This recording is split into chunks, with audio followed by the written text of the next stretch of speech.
Jei pažvelgsite į žemėlapį, Kaspijos jūra atrodo kaip jūra, tarsi galėtų jungtis su likusiu pasauliu.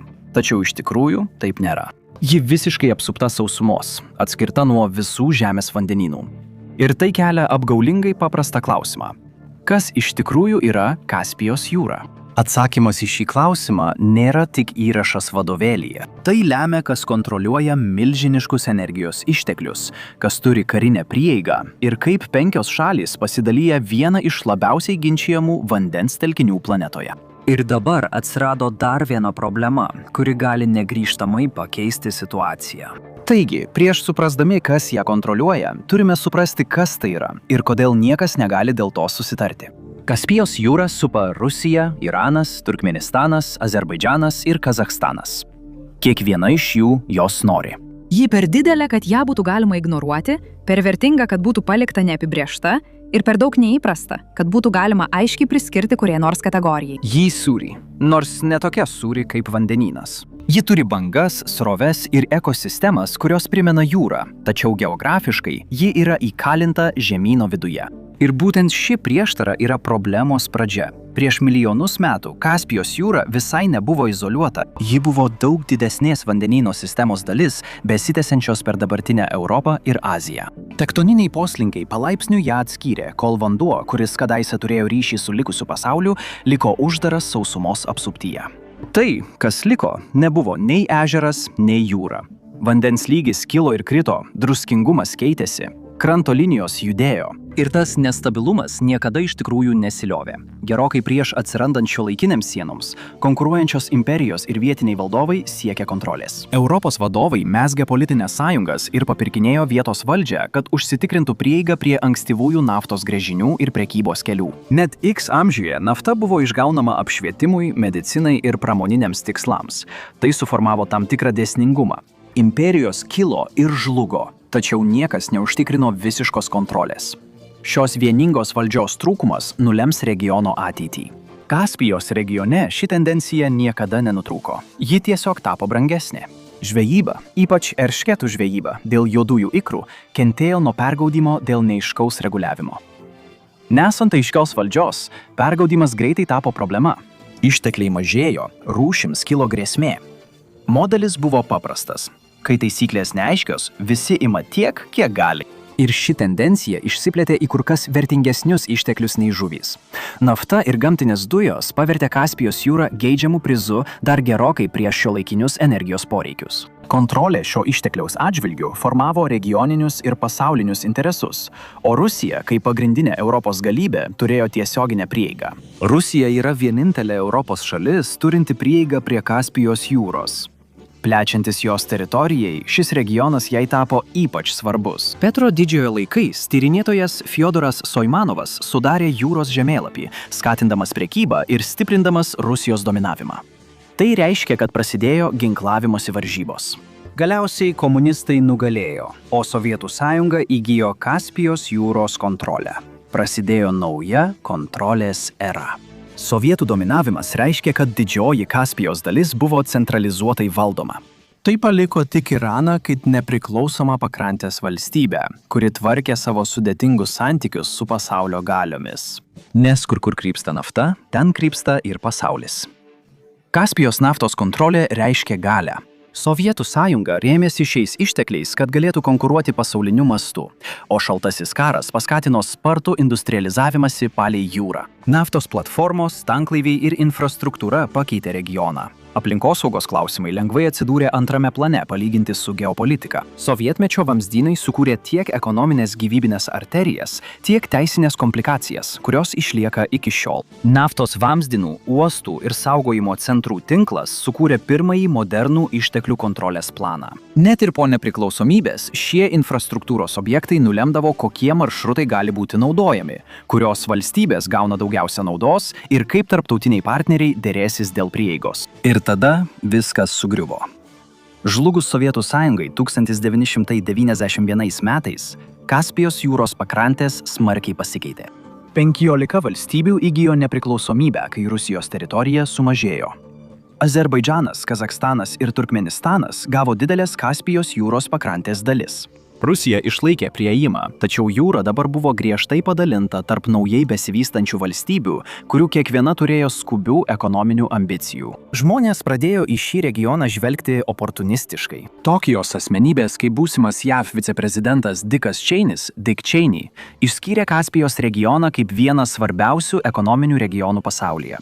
Besiformuojančios šalys buvo pasirengusios vakarų įtakai, kai bandė ištrūkti iš Rusijos šešėlio. Tuo tarpu Sovietų Sąjungos kontrolė sumažėjo nuo 3800 mylių pakrantės iki vos 464 mylių. Esant tokiems interesams, įtampa augo. Visi siekia įgyti pranašumą sudėtingame didelės vertės regione. Kaspijos jūros statusas dešimtmečius išliko neaiškus. Ankstyvosios sutartys, tokios kaip 1921 ir 1940 metų Sovietų Sąjungos bei Irano sutartys, tapo nebeaktualios po Sovietų Sąjungos žlugimo, todėl dėl regiono išteklių galėjo varžytis visi. Klasifikavimo klausimas vis dar išlieka iki šiol. Manoma, kad po Kaspijos jūrą slypi daugiau nei 292 trilijonai kubinių pėdų gamtinių dujų. To pakaktų JAV aprūpinti beveik 9 metus pagal dabartinį suvartojimą. Todėl tai yra vienos didžiausių neišnaudotų atsargų pasaulyje. Rusija ir Iranas siekia, kad Kaspijos jūra būtų laikoma ežeru, dėl tos pačios priežasties kaip visada. Tai užkerta kelią 3 naujoms valstybėms. Tačiau jei jo statusas pasikeistų, viskas pasikeistų iš esmės. Jei ją priskirtume jūrai, įsigaliotų tarptautinė teisė. Atvira prieiga, bendri ištekliai. Ne viena šalis nekontroliuoja jūros dugno. Jei ją priskirtume ežerui, daugiau galios įgytų senoji Sovietų Sąjungos Irano sistema, pagal kurią viskas būtų padalinta tiems, kas turi stipriausią pretenziją. Tai visiškai pakeičia žaidimo taisyklės, o to įtakos turėtojai nenori. Rusijos ekonomika sunkiai laikosi nuo pat karo Ukrainoje pradžios, šaliai esant griežtų sankcijų taikymo sąlygomis. Dėl to Rusija labiau nei bet kada anksčiau suinteresuota Kaspijos jūros ištekliais. Tuo tarpu Iranas visą Islamo Respublikos laikotarpį buvo įklimpęs į konfliktus. Kazachstanas, Turkmenistanas ir Azerbaidžanas labai priklauso nuo gamtinių išteklių, kad taptų regioninėmis galiomis. Kiekvienas centimetras yra ginčiamas, o tie centimetrai gali reikšti milijardus. Energijos gamyba yra didelių statymų žaidimas. Azerbaidžanas pagamina maždaug 60% visos šiuo metu Kaspijoje išgaunamos naftos. Dešimtmečius trukęs gręžimas ir strategiškai palanki padėtis palei pakrantės salas suteikė Azerbaidžanui pranašumą.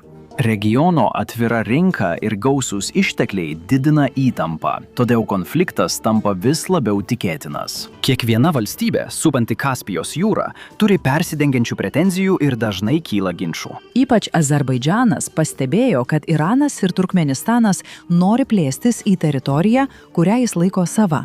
Tai galėtų tapti dar sudėtingiau, jei didžiausias projektas Kaspijos jūros istorijoje taptų realybė.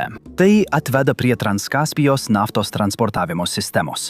Milžiniško projekto skirto pervežti naftą iš Kazachstano į Azerbaidžaną, o tada tiesiai į didelio srauto centrus, tokius kaip Juodoji jūra ar Viduržemio jūra. Tai sukurtų greitąjį maršrutą ir iš pradžių pervežtų iki 500 000 barelių per dieną. Tai reiškia strateginę energetinę sąjungą tarp šalių, kurios orientuojasi į vakarų rinkas.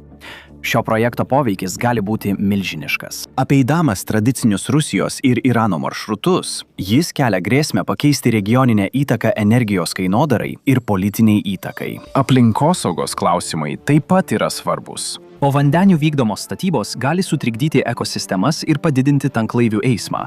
Tačiau naftotiekis paliktų kitus įtakingus veikėjus nuo šalyje. Tiek Rusija, tiek Iranas išreiškė nepritarimą šiam projektui. Jis apeina jų įtaką ir gali perkelti regioninę įtaką Azerbaidžanui ir Kazachstanui. Nepaisant planavimo, nuo 2005 metų logistinės, politinės ir aplinkosaugos kliūtys sulėtino pažangą. Projektas iš esmės nėra įgyvendintas, tačiau vis dar išlieka įtampos židiniu. Neapibrėžtumas dėl šio projekto dar labiau didina regiono trapumą.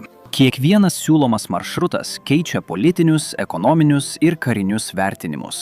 2018 metų susitarimas nustatė paviršinės teisės ir žvejybos prieigą, tačiau jūros dugnas, kuriame slypi tikrasis energetinis turtas, liko visiškai neišspręstas. Be išteklių taip pat svarbi ir strateginė kontrė. Rusija savo argumentus grindžia aplinkos apsauga, tačiau taip pat saugo prieigą per Volgos upę ir Volgodono kanalą, o Azerbaidžanas, Kazachstanas ir Turkmenistanas yra neturinčios išėjimo į pasaulinę vandenyną, o Rusijos galimybės tai užkirsti mažėja su kiekviena diena.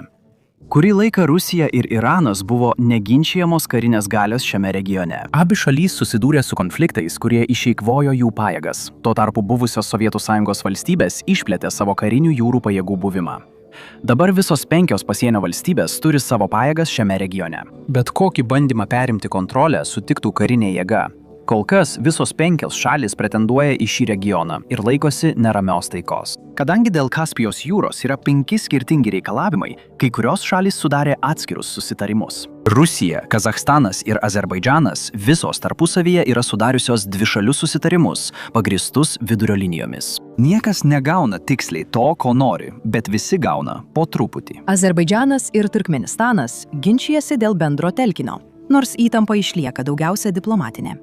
Tačiau to paties negalima pasakyti apie Iraną. Jie užima agresyvesnę poziciją. Irano Islamo Respublika turi keletą žemo intensyvumo ginčų Kaspijos jūroje. Azerbaidžano pranešimai apie Irano patrulinių laivų šaudymą į žvalgymo laivus pabrėžia šią įtampą. Iranas taip pat elgiasi griežtai derybose. Jie reikalauja vieningo susitarimo tarp visų 5 šalių ir lygios Kaspijos jūros teisų dalies. Tačiau vis dar išlieka viena didžiulė neišspręsta problema. Jūros dugno teritorija vis dar nenustatyta, o tai yra vienas turtingiausių energijos šaltinių. Susitarimai apima tik paprastesnius paviršiaus lygmens klausimus.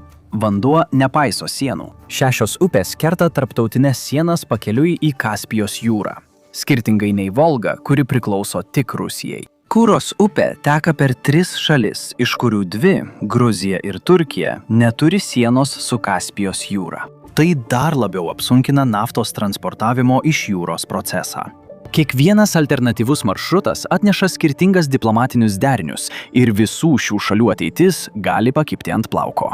Klausimas, kam priklauso nafta po Kaspijos jūrą, turi milžinišką poveikį pasaulio ekonomikai.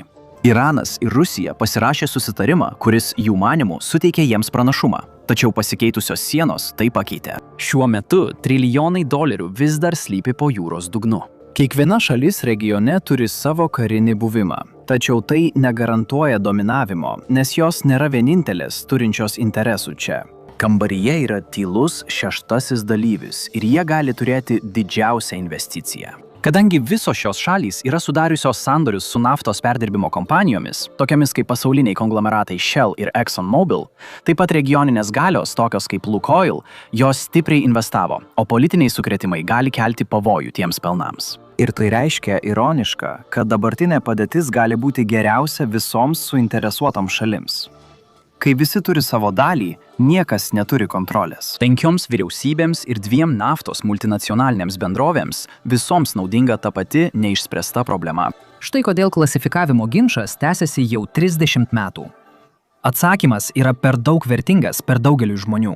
Taigi, kol kas išlieka trapus balansas. Jei viena valstybė įgytų dominavimą Kaspijos jūroje, apribojimai išnyktų. Agresyvi ekonominė veikla galėtų lemti daugelio rūšių išnykimą šiuose vandenyse. Didelė pasaulio naftos tiekimo dalis galėtų atsidurti ekonominio alijanso kontrolėje. Tačiau tai gali keistis taip, kad pokyčius būtų galima pamatyti net iš kosmoso. Kaspijos jūra traukiasi. Tai lėta, bet nuolatinė grėsmė. Nuo 2006 iki 2024 metų vandens lygis nukrito 6,5 pėdos iki rekordiškai žemo, 95 pėdomis žemiau jūros lygio. Manoma, kad šį šimtmetį vandens lygis gali nukristi dar 59 pėdomis. Tai būtų 25% viso jūros ploto sumažėjimas. Kadangi Kaspijos jūros paviršiaus lygis mažėja, žvejyba taps sudėtingesnė. Net ir giliavandenė naftos gavyba gali susidurti su sunkumais. Platformos yra suprojektuotos atsižvelgiant į dabartinį jūros lygį. Dar labiau viską apsunkina tai, kad šie pokyčiai nevyksta vienodai. Kaspijos šiaurės rytų sektorius, priklausantis Kazachstanui, yra ypač pažeidžiamas dėl nedidelio gylio ir artumo dykumos sąlygoms. Kazachstano gyvybingas energetikos sektorius sudaro didelę šalies ekonomikos dalį. Nafta ir dujos nuolat išvežamos iš šio regiono. Ir tai gali spartinti vandens lygio mažėjimą. Tačiau tai toli gražu nėra vienintelis veiksnys, o pagrindinės problemos išspręsti nebus lengva. Kaspijos jūra galiausiai gali tapti krizės, kuri kelia grėsmę vandens telkiniams visame pasaulyje auka. Klimato kaita, kylanti temperatūra, mažėjantis kritulių kiekis ir didėjantis išgaravimas apsunkina vandens papildymą. Nors vandenynų lygis kyla dėl tirpstančių ledynų, Kaspijos jūra tokio ištekėjimo neturi. Skirtingai nei vandenynai, Kaspijos jūra neturi ištekėjimo. Gyvenimas tampa sunkesnis, o žmonių konkurencija stiprėja, kai vandens lygis krenta. Kazachstanas yra pirmoji šalis, kuri mato, kaip jos dalis Kaspijos jūroje pradeda mažėti. Tai nebus paskutinė. Tai reiškia didesnę konkurenciją regione. Ekonominis, politinis ir ekologinis spaudimas didės ir tai tikriausiai dar labiau pablogins situaciją. Konfliktas tarp šalis, kurios dalijasi šią teritoriją, beveik neišvengiamas, nes kai pyragas mažėja, žmonės visada nori savo gabalo pirmiausia. Ačiū, kad šiandien buvote su manimi. Tikiuosi, jums patiko šis vaizdo įrašas. Jei norite pamatyti daugiau tokių vaizdo įrašų, prašau užsiprenumeruokite kanalą ir įjunkite pranešimus. Tai tikrai turi reikšmės. Dar kartą ačiū ir pasimatysime kitą kartą laidoje Map Pack.